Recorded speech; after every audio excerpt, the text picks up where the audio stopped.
दोस्तों, आप जुड़ चुके हैं वाईडी ब्रदर्स क्लासेज के ई लर्निंग प्लेटफॉर्म से। मैं रमेश कुमार गुजर एक बार फिर से इस प्लेटफॉर्म पर आपका हार्दिक स्वागत करता हूं। YD brothers classes e learning platform को सब्सक्राइब करें। तो हम देखते हैं राजस्थान की संस्कृति का ही एक टॉपिक है जिसका नाम है राजस्थान के प्रमुख त्योहार। अगर दोस्तों हम इस त्योहारों की कड़ी को हम आगे बढ़ाएं, इससे पहले हमें ये जानकारियां हासिल करनी है हमें किस किस धर्म के त्योहार पढ़ने हैं राजस्थान। तो देखिए दोस्तों, राजस्थान की संस्कृति में हम त्योहारों की बात करेंगे तो हमें हिंदू धर्म के त्योहार भी पढ़ने होंगे और हमें मुस्लिम धर्म के त्योहार भी पढ़ने होंगे, हमें ईसाई धर्म के भी त्योहार पढ़ने होंगे, हमें जैन धर्म के त्योहार भी पढ़ने होंगे, हमें बौद्ध धर्म के त्योहार भी पढ़ने होंगे। और दोस्तों, ये जो त्योहार हैं, जैसे हिंदू धर्म का त्योहार हुआ या कोई मुस्लिम धर्म का त्योहार हुआ या कोई ईसाई धर्म का त्योहार हुआ, ये सब अपने अपने पंचांग पर आधारित हैं। अर्थात हिंदू धर्म के जो त्योहार हैं वो अपने अलग पंचांग पर आधारित हैं और जैन धर्म के त्योहार हैं जो अपने अलग पंचांग या अपने अलग कैलेंडर पर आधारित हैं और मुस्लिम धर्म के त्योहार भी अपने अलग कैलेंडर या अलग पंचांग पर आधारित हैं। सबसे पहले दोस्तों हम बात करें हिंदू धर्म के त्योहारों को लेकर, तो हिंदू धर्म के जो त्योहार हैं जो किस पंचांग पर आधारित हैं, हिंदू धर्म के जो त्योहार हैं वो विक्रम संवत पर आधारित है और मुस्लिम धर्म के जो त्योहार हैं वो हिजरी संवत पर आधारित हैं। इसी प्रकार अलग अलग धर्मों के जो पर्व हैं अलग अलग पंचांगों पर ही आधारित हैं। हम दोस्तों सबसे पहले बात करेंगे हिंदू धर्म के पर्व या त्योहारों को लेकर।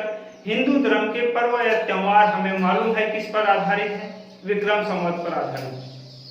दोस्तों हम इसके बारे में ज्यादा जानकारियां हासिल नहीं करेंगे विक्रम संवत के बारे में, लेकिन थोड़ा सा हमें ध्यान रहना चाहिए कि विक्रम संवत का प्रारंभ कब हुआ। तो विक्रम संवत का प्रारंभ हुआ था 57 ईसा पूर्व। अब दोस्तों हमें सब त्योहार समझने से पहले ये समझना है कि विक्रम संवत में कितने तो महीने हैं और ये किस किस प्रकार विभक्त है। दोस्तों विक्रम संवत में महीनों की संख्या है 12 और ये 12 के 12 महीने याद होने चाहिए। इस अगर याद नहीं है तो हम ये जो टॉपिक है राजस्थान के त्योहार इसको हम आगे नहीं बढ़ा सकते। या कई एग्जाम ऐसे भी हैं जिनमें सीधा ही क्वेश्चन आता है कि विक्रम संवत में महीनों की संख्या कितनी होती है, तो 12 महीने होते हैं। देखिए दोस्तों, पहला महीना होता है चैत्र और अंतिम महीना कौन सा होता है, फाल्गुन होता है। और दोस्तों देखिए प्रत्येक जो महीना होता है, चाहे कोई से भी महीने की बात करें, हम बात करें जैसे हम चैत्र माह की, तो चैत्र माह की बात करें तो प्रत्येक माह में दिनों की संख्या तो होती है 30 और ये जो 30 दिन हैं ये दो भागों में विभक्त होते हैं। पहले जो 15 दिन होते हैं ये कहलाते हैं कर्षण पक्ष और जो दूसरे जो 15 दिन होते हैं ये कहलाते हैं शुक्ल पक्ष। और दोस्तों जैसे ही हम बात करें शुक्ल पक्ष के जो कर्षण पक्ष है इसका प्रारंभ होता है कर्षण प्रतिपदा से। किससे होता है? कर्षण प्रतिपदा से। और कर्षण पक्ष की समाप्ति होती है अमावस्या के दिन। यही दोस्तों हम बात करें शुक्ल पक्ष को लेकर, तो शुक्ल पक्ष का प्रारंभ भी होता है कब? शुक्ल प्रतिपदा से और समाप्ति होती है कब? पूर्णिमा। तो यहाँ से दोस्तों हमें ये भी जानना होगा कि महीने का जो अंतिम दिन होता है, अर्थात विक्रम संवत के जो महीने होते हैं उनका अंतिम दिन होता है पूर्णिमा और विक्रम संवत के जो महीना होता है उसका प्रथम दिन होता है कर्षण प्रतिपदा। देखिए दोस्तों यहाँ से सीधा क्वेश्चन पूछ लेता है मैं कि विक्रम संवत में महीने का पहला दिन होता है तो कौन सा होता है?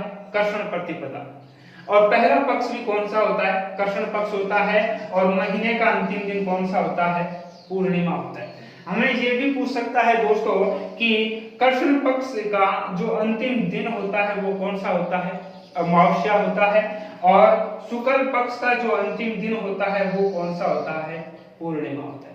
आइए दोस्तों हम एक एक महीने का अध्ययन करेंगे कि चैत्र में कौन कौन से पर्व हैं, बैसाख में कौन कौन से हैं। आइए हम जानकारियां हासिल करेंगे। सबसे पहले दोस्तों हम बात करेंगे चैत्र माह को लेकर। और देखिए दोस्तों, चैत्र माह को लेकर हम बात करें या त्योहारों को लेकर हम बात करें तो इसमें कुछ चीजें तो आप पहले से भी जानते हो, क्योंकि आपसे या हमसे ही जुड़ा हुआ है ये राजस्थान की संस्कृति। तो दोस्तों, सबसे पहले बात करें एक जो माह है जिसका नाम है चैत्र। चैत्र माह में कौन कौन से पर्व मनाए जाते हैं इसकी चर्चा करेंगे हम आज। तो दोस्तों, सबसे पहले अभी हमने जाना भी है कि प्रत्येक महीने के कितने पक्ष होते हैं। 2 पक्ष होते हैं। पहला जो पक्ष है उस पक्ष का नाम है कर्षण पक्ष, और दोस्तों दूसरा जो पक्ष है इसका नाम है शुक्ल पक्ष। यही दोस्तों, सबसे पहले हम बात करें चैत्र कर्षण प्रतिपदा की, अर्थात चैत्र कर्षण प्रतिपदा की बात करें तो चैत्र कर्षण प्रतिपदा को एक पर्व मनाया जाता है जिसका नाम है धुलंडी। तो सबसे पहले हमें क्वेश्चन यहीं से पूछ लिया जाता है कि जो धुलंडी का जो पर्व है कब मनाया जाता है। आगे बात करेंगे धुलंडी की, इसके प्रकारों की, या इसमें से और कौन कौन से तथ्य हैं उनकी जानकारियां हासिल करेंगे। एक बार देखिएगा और देखिएगा इसी कर्षण पक्ष में, यानी चैत्र के कर्षण पक्ष की जो अष्टमी आती है, यानी चैत्र के कृष्ण पक्ष की जो अष्टमी आती है, अष्टमी को 2 पर्व मनाए जाते हैं। एक तो पर्व मनाया जाता है जिसका नाम है शीतलाष्टमी। तो दोस्तों, हमसे सीधा ही क्वेश्चन पूछा जाता है कि शीतलाष्टमी का पर्व है कब मनाया जाता है। एक इसी चैत्र कृष्ण अष्टमी को ही एक पर्व और मनाया जाता है जिसका नाम है गुडला। वैसे तो मारवाड़ का प्रसिद्ध त्योहार है, इसी की जानकारियां हासिल करेंगे। गुडला के बारे में भी क्यों मनाया जाता है और कब मनाया जाता है और क्यों प्रमुख है।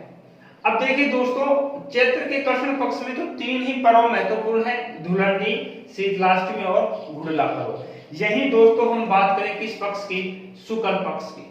और देखिए दोस्तों, शुक्ल पक्ष में जो पहला ही पर्व आता है हिंदू धर्म का, वो चैत्र शुक्ल प्रतिपदा को आता है, और हम सब जानते भी हैं उसे कहा जाता है हिंदू नव संवत्सर। क्या कहा जाता है? हिंदू नव संवत्सर। तो दोस्तों, हमें पूछा जाता है कि हिंदू नव संवत्सर का पर्व कब मनाया जाता है या हिंदू नववर्ष कब मनाया जाता है, तो कब मनाया जाता है? चैत्र शुक्ल प्रतिपदा।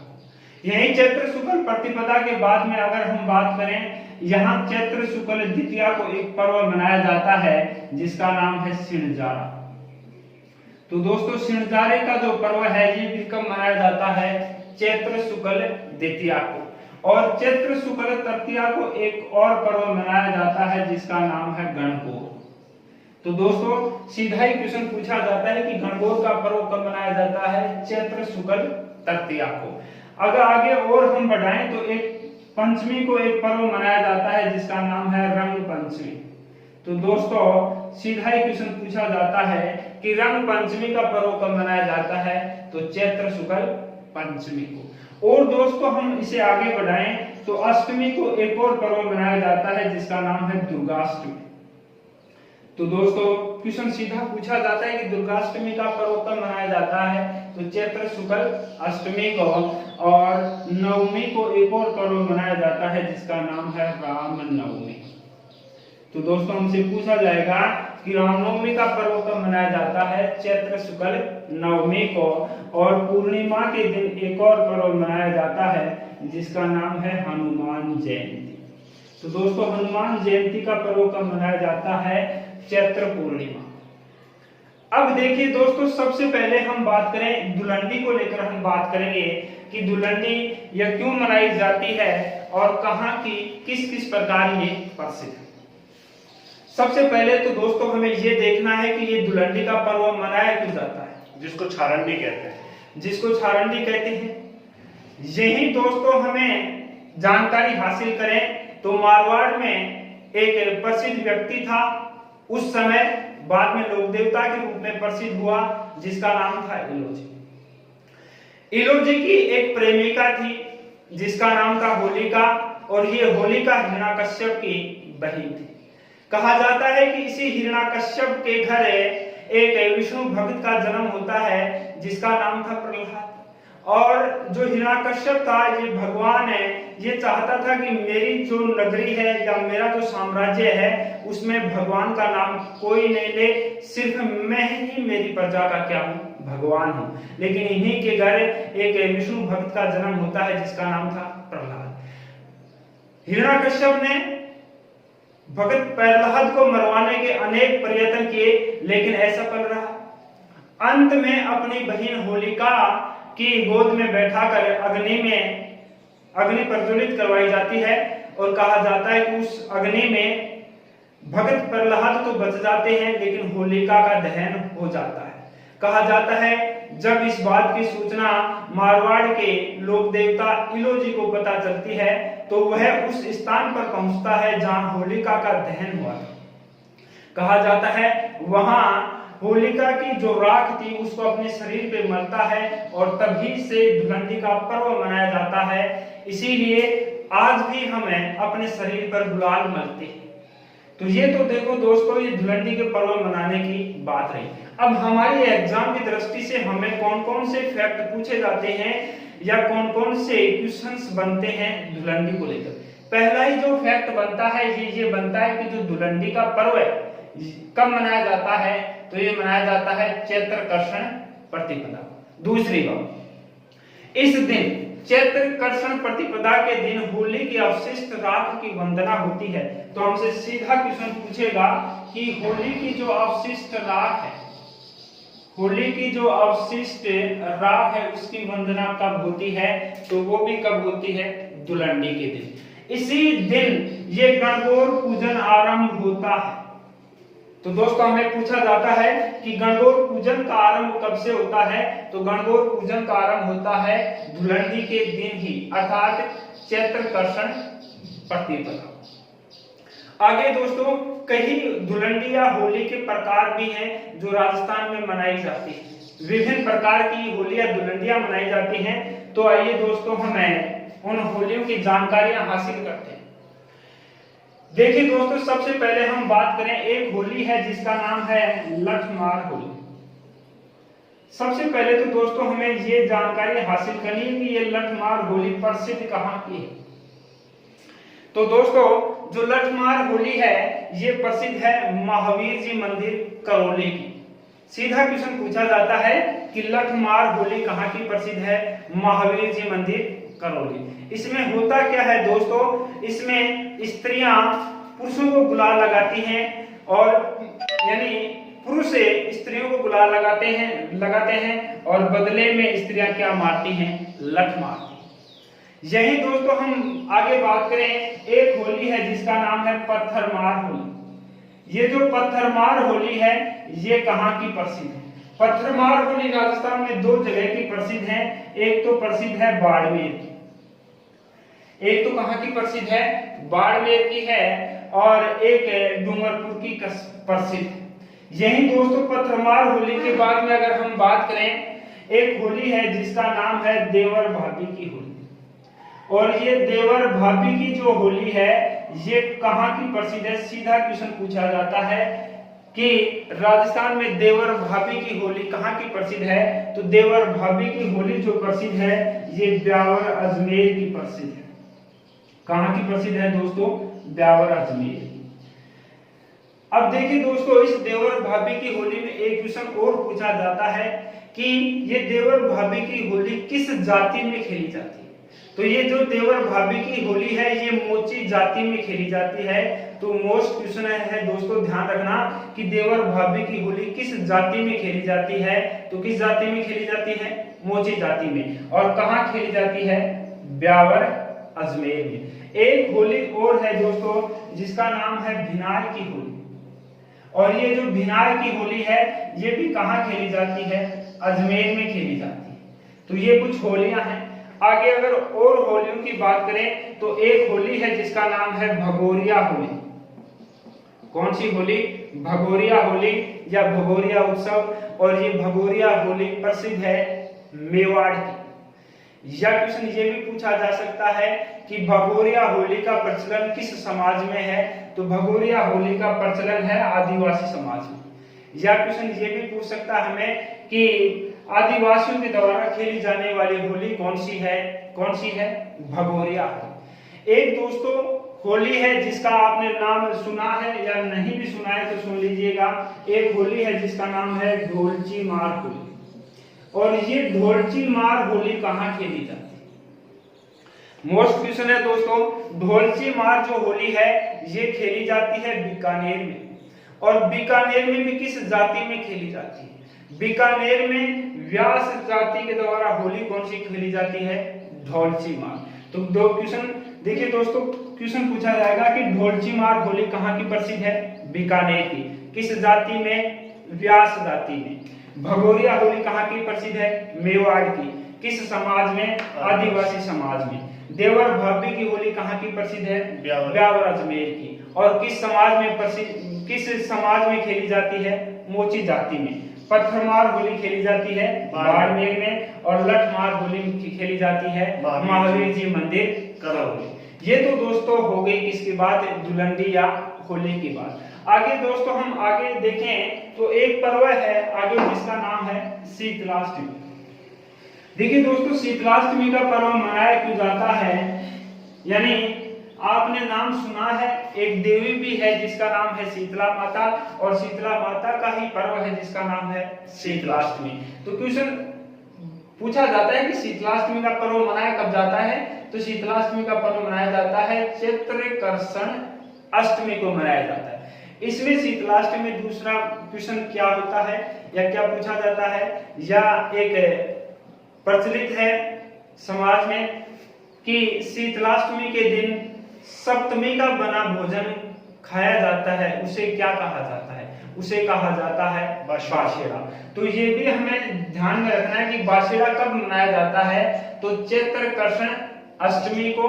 और बाशेरा में होता क्या है? हमें सप्तमी का बना हुआ क्या करते हैं? भोजन करते हैं। कब? शीतलाष्टमी। आगे दोस्तों महत्वपूर्ण त्योहार है जिसका नाम है गुरला। और ये गुरला है, ये जो मुख्यतः प्रसिद्ध है कहाँ का? मारवाड़ का। कहाँ का प्रसिद्ध है दोस्तों? मारवाड़। अब देखिए दोस्तों, सबसे पहले तो ये बात करें, ये जो गुरला पर्व है मनाया कब जाता है? चैत्र कृष्ण अष्टमी को। यही दोस्तों एक बार एग्जाम में क्वेश्चन पूछा गया कि ये जो गुरला पर्व है ये मनाया किसकी याद में जाता है? तो मारवाड़ का एक शासक हुआ था जिसका नाम था राव सातल देव। तो किसकी याद में मनाया जाता है? राव सातल देव की याद में मनाया जाता है। दूसरा क्वेश्चन किसमें? गुरला में। गुरला त्योहार मुख्यतः मारवाड़ का प्रसिद्ध है। अगला पॉइंट राव सातल देव की याद में मनाया जाता है। क्या होता है दोस्तों, एक बार अजमेर का सूबेदार जिसका नाम था मल्लू खा, और मल्लू खा का सेनापति था जिसका नाम था गुरला। और ये अजमेर का सूबेदार मल्लू खा मारवाड़ में एक स्थान था जिसका नाम था पीपाड़। यही पीपाड़ पर आक्रमण करता है और कहा जाता है कि 140 कन्याएं गणगौर खेल रही थी। उन्हें गणगौर खेल रही कन्याओं को अगवा करता है और अजमेर की तरफ रवाना होता है। तभी कहा जाता है कि मारवाड़ के शासक राव सातल देव को इस बात का पता चलता है। तो राव सातल देव ने इसी मल्लू खा का पीछा करता है और यहाँ यानी एक स्थान है मारवाड़ में जिसका नाम है कोषाणा नामक। कोषाणा नामक स्थान में राव सातल देव और मल्लू खा के बीच में युद्ध होता है जिसमें राव सातल देव मल्लू खा के सेनापति गुरला का सर काटता है और उस सर को भाले से छिद्रित करके पूरे मारवाड़ शहर में घुमाया जाता है। लेकिन इस युद्ध में राव सातल देव भी घायल हो जाता है। कुछ समय पश्चात राव सातल देव की क्या हो जाती है? मृत्यु हो जाती है। और मृत्यु होने के बाद में राव सातल देव की याद में पर्व मनाया गया जिसका नाम था गुरला। यही दोस्तों एक क्वेश्चन ये भी पूछा जाता है कि गुरला पर्व के समय गीत कौन सा गाया जाता है? और देखिए दोस्तों, गुरला पर्व के समय गीत गाया जाता है मारवाड़ में जिसका नाम है धुनसो धांसो लोगी। और ये क्वेश्चन ये पूछा जाता है कि धुनसो और धांसो गीत है किस पर्व के समय गाया जाता है? गुरला पर्व के समय। यही दोस्तों बात की जाए ये मारवाड़ का राज्य गीत भी है। तो हमसे पूछ सकता है कि मारवाड़ का राज्य गीत कौन सा है? तो धुनसो और धांसो जो गीत है किसका है, मारवाड़ का राज्य गीत है। तो दोस्तों ये तो बात हो गई चैत्र के कृष्ण पक्ष की, जिसमें 3 पर्व हैं, धुलंडी, शीतलाष्टमी और गुड़ला, और तीनों की हमने डिटेल से भी जानकारी हासिल की। आगे दोस्तों बात करें हिंदू नव संवत्सर की। तो सबसे पहले दोस्तों हिंदू नव संवत्सर मनाया कब जाता है, क्वेश्चन पूछा जाता है। तो हिंदू नव संवत्सर का जो पर्व मनाया जाता है ये मनाया जाता है चैत्र शुक्ल प्रतिपदा। अब देखिए दोस्तों, वैसे तो ये जो हिंदू नव संवत्सर था ये मनाया जाना चाहिए था कब, चैत्र कृष्ण प्रतिपदा, यानी महीने का आरंभ या साल का आरंभ कब से होता है, चैत्र कृष्ण प्रतिपदा को। तो पहला महीना है चैत्र, तो चैत्र माह के हिसाब से ये आना चाहिए था किसमें, कृष्ण पक्ष में। लेकिन जो कृष्ण पक्ष है ये काला पक्ष है, और हमारे धर्म ग्रंथ हैं उसमें इस पक्ष को अशुभ माना जाता है। इसीलिए हम जो हिंदू नववर्ष की शुरुआत मानते हैं वो कब से मानते हैं, चैत्र शुक्ल प्रतिपदा से। यही क्वेश्चन बनता है दोस्तों इसमें। और इसी प्रतिपदा के दिन एक पर्व और मनाया जाता है या पर्व आरंभ होता है जिसका नाम है वसंत नवरात्र। तो दोस्तों सबसे पहले हमें ये भी जानकारी हासिल करनी है कि वसंत नवरात्रों का आरंभ कब से होता है, चैत्र शुक्ल प्रतिपदा से। यही दोस्तों हम बात करें किसकी, सिणजारे के पर्वों को लेकर। तो सिणजारे के पर्वों की हम बात करें तो पहला तो क्वेश्चन क्या पूछा जाता है कि सिणजारे का पर्व मनाया कब जाता है। तो सिणजारे का पर्व मनाया जाता है चैत्र शुक्ल द्वितीया। अब इस पर्व में अगला जो क्वेश्चन बनता है ये वो कौन सा बनता है, इस पर्व में होता क्या है, ससुराल से अपने पुत्र वधू के लिए इसे चैत्र शुक्ल द्वितीया को श्रृंगारिक सामान भेजा जाता है, उसे क्या कहा जाता है, सिणजारा कहा जाता है। तो दोस्तों हमसे ये पूछा जाता है कि पुत्र वधू के प्रेम का प्रतीक, पुत्र वधू के प्रेम का प्रतीक कौन सा पर्व है, सिणजारे का पर्व है। तो हमसे पूछ सकता है कि राजस्थान का वह पर्व है जो पुत्र वधू के प्रेम को प्रकट करने के लिए मनाया जाता है, सिणजारा, और कब मनाया जाता है, चैत्र शुक्ल द्वितीया। यही दोस्तों ये पर्व है जिसका नाम है गणगौर। और देखिए दोस्तों गणगौर में हम सबसे पहले बात करें मनाया कब जाता है, गणगौर का पर्व है तो गणगौर का पर्व मनाया जाता है चैत्र शुक्ल तृतीया। कब मनाया जाता है, चैत्र शुक्ल तृतीया। और यही देखिए दोस्तों गणगौर में जो गण है ये भगवान शिव का प्रतीक है, और जो गौर है ये प्रसिद्ध है, यानी जो प्रतीक है किसका, पार्वती का। यानी एक बात तो हमें यहाँ से जानने को मिलती है कि जो गणगौर का पर्व है संबंध किससे रखता है, भगवान शिव और पार्वती से। वैसे तो भगवान और शिव पार्वती से जो संबंध रखते हैं वो तीज भी भगवान और शिव और पार्वती से ही रखता है, और जो कजली तीज का पर्व है वो भी भगवान शिव और पार्वती से ही संबंध रखता है।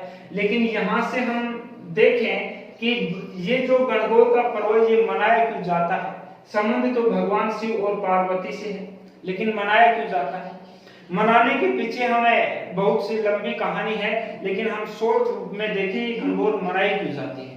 भगवान शिव और पार्वती के अखंड प्रेम के रूप में, अखंड प्रेम के रूप में कौन सा पर्व मनाया जाता है, गणगौर। हमसे सीधा पूछ सकता है अगला कि भगवान शिव और पार्वती के अखंड प्रेम के प्रतीक के रूप में कौन सा पर्व मनाया जाता है, गणगौर।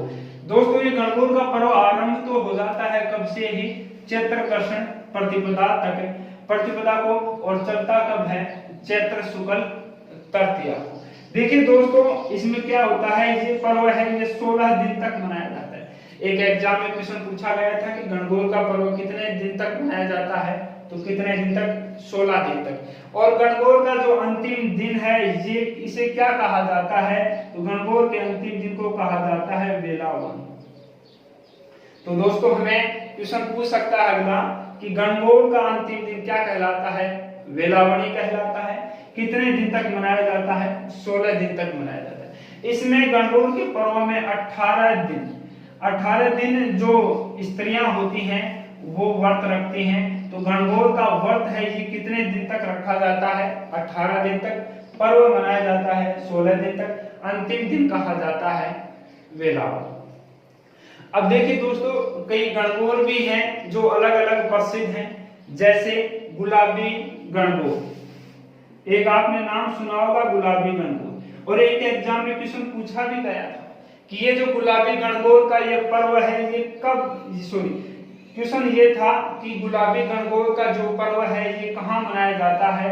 तो ये मनाया जाता है नाथ द्वारा, यानी नाथ द्वारा राजसमंद में गणगौर का पर्व मनाया जाता है। लेकिन ये गणगौर का जो पर्व है नाथ द्वारा में जो गुलाबी गणगौर मनाई जाती है ये तृतीया को नहीं मनाई जाती। तो फिर कब मनाई जाती है? ये पंचमी को मनाई जाती है। कब? पंचमी को। अर्थात जो नाथ द्वारा राजसमंद की जो गुलाबी गणगौर प्रसिद्ध हैं वो कब मनाई जाती हैं? चैत्र शुक्ल पंचमी को। यही दोस्तों हम और बात करें जैसलमेर की शाही गणगौर, और जैसलमेर की शाही गणगौर से हमें जो क्वेश्चन बनता है, क्वेश्चन ये बनता है कि राजस्थान की या भारत की वह अनोखी गणगौर जहां गण की पूजा होती है, जहां गण की गौड़ की पूजा होती है, गण की पूजा नहीं होती, वो कहाँ है? जैसलमेर। अर्थात जैसलमेर में गण की पूजा नहीं होती, सिर्फ किसकी पूजा होती है? गौड़ की। वो प्रसिद्ध है कहाँ की? जैसलमेर। एक गणगौर और प्रसिद्ध है बेतमार गणगौर, और बेतमार गणगौर भी कहाँ की प्रसिद्ध है? जोधपुर की प्रसिद्ध है। यही दोस्तों बेतमार गणगौर जोधपुर की प्रसिद्ध। लेकिन गणगौर की जो सवारी निकाली जाती है वो कहाँ निकाली जाती है? गणगौर की सवारी जयपुर में भी निकाली जाती है, प्रसिद्ध तो है जयपुर की, और गणगौर की सवारी जैसलमेर में भी निकाली जाती है। लेकिन दोनों में डिफरेंट क्या है? जो जयपुर में सवारी निकाली जाती है वो विश्व में प्रसिद्ध है, और वो निकाली जाती है कब? चैत्र शुक्ल तृतीया को। लेकिन जो जैसलमेर में निकाली जाती है जो गणगौर की सवारी वो पंचमी को निकाली जाती है। तो ध्यान रखना थोड़ा सा। और दोस्तों हम आगे बात करें गणगौर को लेकर ही, यानी गणगौर के दिन या गणगौर का मेला कहाँ लगता है? गणगौर की सवारी तो निकाली जाती है कहाँ? जयपुर में। लेकिन गणगौर का मेला हाड़ौती क्षेत्र में प्रसिद्ध है, और मुख्यतः लगता है कहाँ? बूंदी में। वैसे तो कजरी तीज का मेला भी बूंदी में लगता है, और गणगौर का मेला भी प्रसिद्ध कहाँ का है? हाड़ौती में, बूंदी का प्रसिद्ध है। और गणगौर की सवारी निकाली जाती है जयपुर। यही दोस्तों हम आगे बात करें रंगपंचमी, तो रंगपंचमी में सीधा इतना ही पूछा जाता है कि रंगपंचमी का पर्व मनाया जाता है चैत्र शुक्ल पंचमी। दुर्गाष्टमी की देखिए दोस्तों, दुर्गाष्टमी की अगर हम बात करें तो दुर्गाष्टमी का पर्व कब मनाया जाता है? चैत्र शुक्ल अष्टमी को। चैत्र शुक्ल अष्टमी को दुर्गाष्टमी का पर्व मनाया जाता है। और हिंदू धर्म में जो दुर्गाष्टमी के पर्व हैं वो वर्ष में 2 बार मनाए जाते हैं। एक तो आश्विन में मनाया जाता है दुर्गाष्टमी का पर्व है, और एक कब मनाया जाता है? चैत्र में मनाया जाता है। दोनों ही शुक्ल पक्ष में आते हैं। और जो दुर्गाष्टमी का जो पर्व है भारत में प्रसिद्ध है कहाँ का? पश्चिमी बंगाल का। तो क्वेश्चन पूछा जा सकता है कि भारत में जो दुर्गाष्टमी का पर्व प्रसिद्ध है कहाँ का? बंगाल का, या पश्चिमी बंगाल का प्रसिद्ध है रामनवमी। देखिए दोस्तों, भगवान राम के जन्म दिवस के रूप में मनाई जाती है रामनवमी। कब? चैत्र शुक्ल नवमी को। और इसी रामनवमी के दिन सरयू नदी के स्थान को भी विशेष महत्व दिया जाता है। यही दोस्तों हम बात करें हनुमान जयंती, और हनुमान जयंती का जो पर्व है वो कब मनाया जाता है? चैत्र पूर्णिमा। तो दोस्तों हमने बात की राजस्थान की संस्कृति में त्योहारों के टॉपिक की, और उसी में से हमने हिंदू धर्म के त्योहार पढ़ना आरंभ किया था। और हिंदू धर्म के त्योहारों में हमने एक माह कंप्लीट किया है जिसका नाम है चैत्र।